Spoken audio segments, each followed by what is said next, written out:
Colleen, of the many things that Pendulum offers, what is the technology? What is it that's different and the innovation that you've done to any other off-the-shelf that you could get?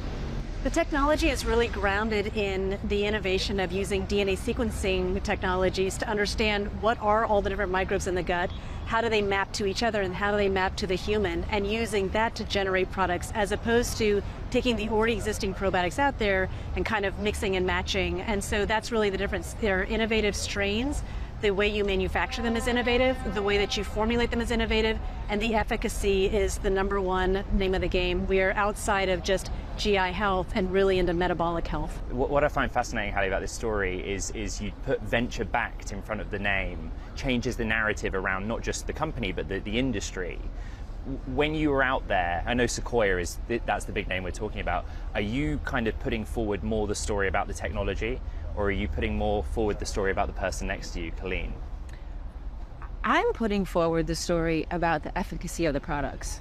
Because when I came to the products, I was just like everybody else out there trying to siphon through what products actually worked and what moved my needle, what made me feel better. So I come to this as a layman who is very concerned about my health, who takes it very seriously, and I finally found a product that actually did the things that it said it would do and the things that I needed to do. So that is what my role is going to be. She's got the science handle. Not that I don't care about the science, because I love learning from her, but my job within this company is to get the message out to everybody else that this actually does work, and to explain to them kind of what probiotics do, because so many of us don't know. We hear that they're good for us, but we really don't know why. So that's kind of my job to talk about. Would you explain the backstory? Like, how did you become aware of Pendulum? What was the start of the relationship?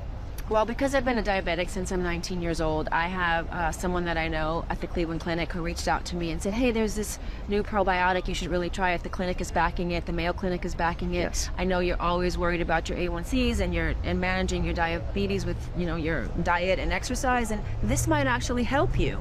So I said, hey, give it a try. And I tried it, and right away I saw within 3 to 6 months, I saw really big changes in my A1Cs, my energy levels, sleep, brain fog, metabolism, this subcutaneous layer that sort of sits right here on women of my age. That was better. So I finally said, hey, I want to reach out to Colleen. I realized that she was the scientist behind this, and I wanted to reach out and learn more. And we hit it off the minute we got together. Right. She started to educate me and explain the science behind the product, and she allowed me to sort of come on board. She thought, I said, can I help you help people know about, what this product is and the science behind it and how it can really, move their needle? The doctor, there's the CEO, there's the founder. What was it like launching and growing a business at first, and including raising money from a big name venture capital firm? In other, even in the kind of intersection of medicine and foods, there is issues of regulation, non-regulation. They are often born out of academia. I'm just fascinated by the origin story of this company. Well, I think as with any big initiative, when you start it, you don't necessarily know what you're taking on. And so it's mostly ignorance and naivete that got us here. I think it's, we knew that the gut microbiome was a new frontier in science. Our first investors were not any VCs, it was the Mayo Clinic, because they agreed there's something really interesting about the gut and how we can tackle diseases around that. And that was it. It was a very simple premise. The gut microbiome is an entirely new organ that has never been targeted before that can help people with a myriad of diseases. And from there, we stepped forward. And I think when you have a vision like that about looking at kind of shelves of probiotics and saying, we're not even in there. We're really a technology-based company using DNA sequencing and metabolic maps and, this high-end manufacturing that nobody else in the world is doing to create these products. We ended up attracting the kind of investors that like to see world-changing and category-creating products. And we attract the kind of talent that wants to get involved in something that they've seen that's different than anything else that they've experienced. And so we've been very fortunate in that it seemed from a science standpoint there was an obvious opportunity, and all along the way we've just been surrounded by amazing people who see that vision too. You talked about the manufacturing. This is a US company that is doing business but also making in this country. Why did you choose to go down that route?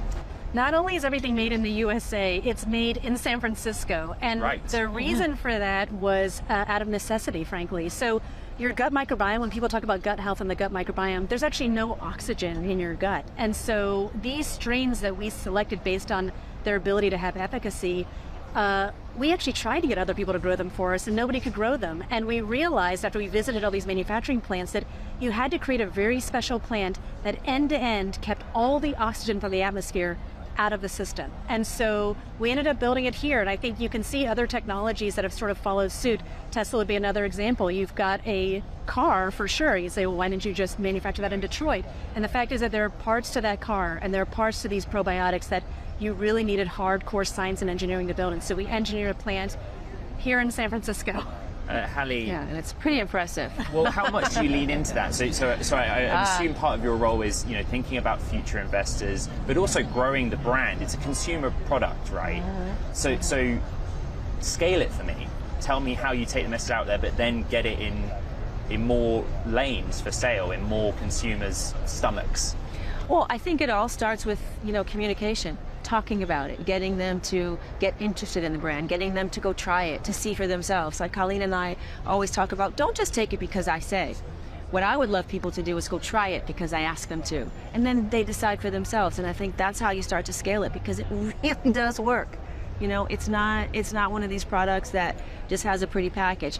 As a matter of fact, it didn't have such a pretty package when I came along. And I said, you need to put this product in a pretty package, because what I find is things that often sometimes scale, sometimes it's marketing. They have a pretty bottle and it's marketed the right way, and as consumers, we're often drawn to that. So now knowing that she's got this world-class product here, I said to her, now it has to look like that too, because that is very much a part of how we buy as consumers. We don't always buy, with our brain. Half the time we buy because something is a pretty bottle, and we like how it's going to look on our, on our bathroom next to our toothbrush, right? So it's about bringing it all together, having what be in the bottle be, have efficacy, but also have it look like something that's inspiring, that's aspirational. So both of you, I can look at Pendulum and I say, this is a startup. It's a technology startup. How do you behave for the future? Are you hiring aggressively? Are you raising money? And I wonder which of you should take that question, how your relationship is with each other. Well, I think it's a really complementary relationship, if you don't mind. Go ahead. Which is... You have the right to say otherwise, but please go ahead. It really is a great partnership, because even the first time that Halle came up and visited the manufacturing plant, it really told me a lot about her, where she said, I want to come see the plant. She wasn't out there sort of saying, all right, I don't really care. And on that day of that visit, what was amazing was that not only did she learn about the manufacturing plant and was asking a lot of questions about the science, super smart, but I also got an opportunity to hear how she thinks about brand. And so this packaging where she says, look, the innovation of the outside has to match the innovation on the inside. It's not just about all the science talk and the mechanism of action and the Mayo Clinic and the Cleveland Clinic. We have to reach people in a way that we're meeting them where they are, and we're hitting both the emotional side and the aspirational side and the scientific side all at once. And so I have learned a ton from this woman. The packaging is a hilarious story, because I was like, Halle, the bottle's just fine. Don't worry about it. It's what's on the inside. Why is it called Pendulum, out of interest? Why the name Pendulum? Well, in Paris, this is where it's developed. We actually have one here in San Francisco. There's the Foucault pendulum. And the pendulum basically goes in a perfect circle. It's a perfect circle, and it has no motor. It's entirely driven by the Earth's gravitational force. And so that name really drew us in, because it is the movement of nature paired with the accuracy of science. And that's what we're doing. It's profound. I have to ask you, we can't get away from it. You're a global superstar, you're an actor. But do you feel like a founder, co-founder, or an entrepreneur? Which Halle Berry is sitting before me is essentially what I'm asking. I feel both. I feel like I will always be an actor. That's my first love. But I also realize that, as I go down this path of life, that I have other interests and I have other things that I absolutely believe in, and I want to use my voice and I want to use my creativity in other ways. And we're not talking about it here, but I have other things on my own that I'm also working on too, that are very much in line with what I'm doing here with Colleen. But they're things that, I feel really passionate about also. what's it like to have skin in the game, if you know what I mean? You know, you Yeah. are a director of this company. I don't know if you put your own money into the company as well. That's very different sort of relationship with your work than being an actor in some sense. Yeah, I've done that in my films as well, so I understand what that's like. If you really believe in something, the last film, my first film that I directed, I put almost $500,000 of my own money into the movie to get it done. So I believe if you really believe in something, it's not that scary to put your skin in the game. You know, when you're doing it for the right reasons. If I didn't believe in it, that would be scary. Yeah. But because I believe in it so much, it's not scary at all. Well, it's actually hilarious because people always ask me, how much do you pay Halle Berry to say all that stuff? I said, well, actually, she paid us. That's the reality of this relationship. That's the reality. Yeah, okay, you're on the Bloomberg Technology Show. You are at the Bloomberg Technology Summit. We have to ask this question. It is the Silicon Valley story. What's the future? IPO, raise more money, sell to a bigger player in an analogous field. You know, how do you feel about that at this stage of the company's life cycle? I mean, from the day we started the company to today, to what I hope is going to be true into the infinite future, the company has been centered and grounded in how do we help people? And so right now we're helping tens of thousands of people. And so when I think about the future, it's how do we get to hundreds of thousands of people, to millions of people, and that's what it's all about. And I think if you create a product that people love and it's bringing benefit to the world, all of that other financial stuff will just fall into place. Yeah. And where do you see Pendulum a year from now?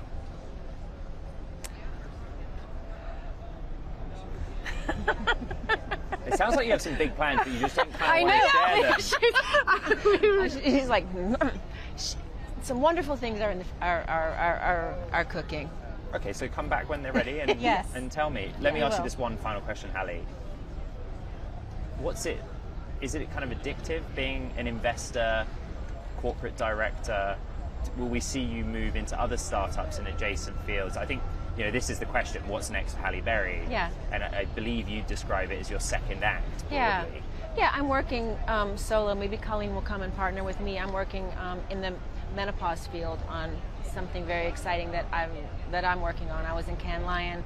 This came there straight from there to here to start to sort of seed other things that I'm working on too. Not ready to talk about it yet, but yeah, this will definitely be my second act for sure. You have an open invite to come on Bloomberg Technology Thank you. if it's technology related. Halle, Colleen, Will thank be. you so much for your time. Thank you. Thank you for Talking about having Pendulum. us.